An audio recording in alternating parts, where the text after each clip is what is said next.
स्वागत करती हूँ दोस्त आप लोग को अपने यूट्यूब चैनल पर। आप लोग के सामने एक देवी पचरा गीत सुनाने जा रही हूँ। अच्छा लगेगा तो हमारे वीडियो को लाइक सब्सक्राइब शेयर जरूर करिएगा। कमेंट में बताइएगा कि हमारा देवी गीत कैसा लगा। कहवा के पनिया मैया लिपली मंदिलवा हो कि कहाँ के पनिया ना, कहाँ के पनिया मैया लिपली मंदिलवा हो कि कहाँ के पनिया ना, मैया मोरी करे सननवा हो कि कहाँ के पनिया ना। गंगा जी के पनिया मैया लिपली मंदिलवा हो कि जमुना पनिया ना। गंगा जी के पनिया मैया लिपली मंदिलवा हो कि जमुना की पनिया ना, मैया मोरी करे सननवा हो कि जमुना के पनिया ना, मैया मोरी करे सननवा हो कि जमुना के पनिया ना। केथुआ के तेला मैया सिरा में लगवली हो कि केथुए का कहिया ना। केथुआ के तेला मैया सिरा में लगवली हो कि केथुए का कहिया ना। मैया मोरे झारे लांबी के सिया हो कि केथुए का कहिया ना। मैया मोरी झारे लांबी के सिया हो कि केथुए का कहिया ना। नारियल का तेला मैया सिरा में लगवली हो कि सोने का कहिया ना। नारियल का तेला मैया सिरा में लगवली हो कि सोने का कहिया ना।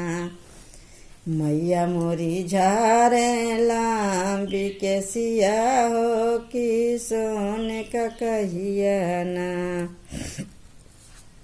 मैया मोरी झारे लांबी के सिया हो कि सोने का कहिया ना।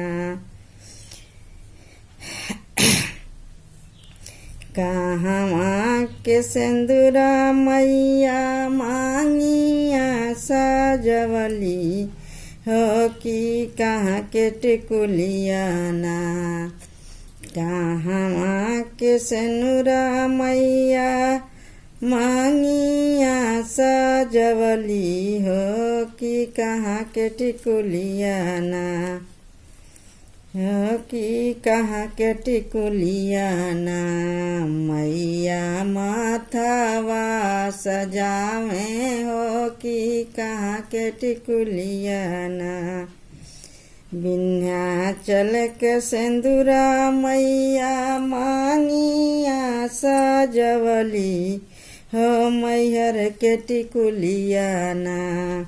विंध्याचल के सिंदूरा मैया मांगिया सजवली हो कि मैहर के टिकुलिया ना।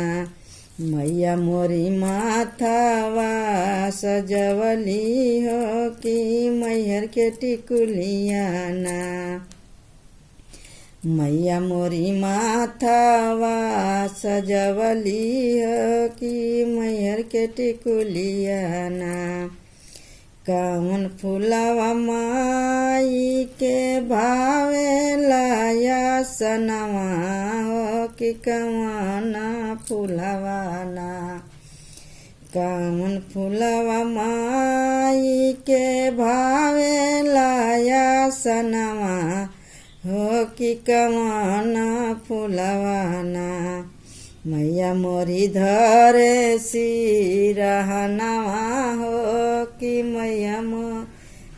मैया मोरीना कामन फुलवा माई के भावे लया सनमा हो कि कामन फुलवाना मैया मोरे धरे सिरहनवा हो कि कामन फुलवाना लाल काही फुलवा माई के भावे लाया सनमा हो कि अड़उल फुलवाना लाल का फुलवा माई के भावे लाया सनमा हो कि अड़उल फुलवाना मैया मोरी धरे सिरहनवा हो कि मैया मोरीना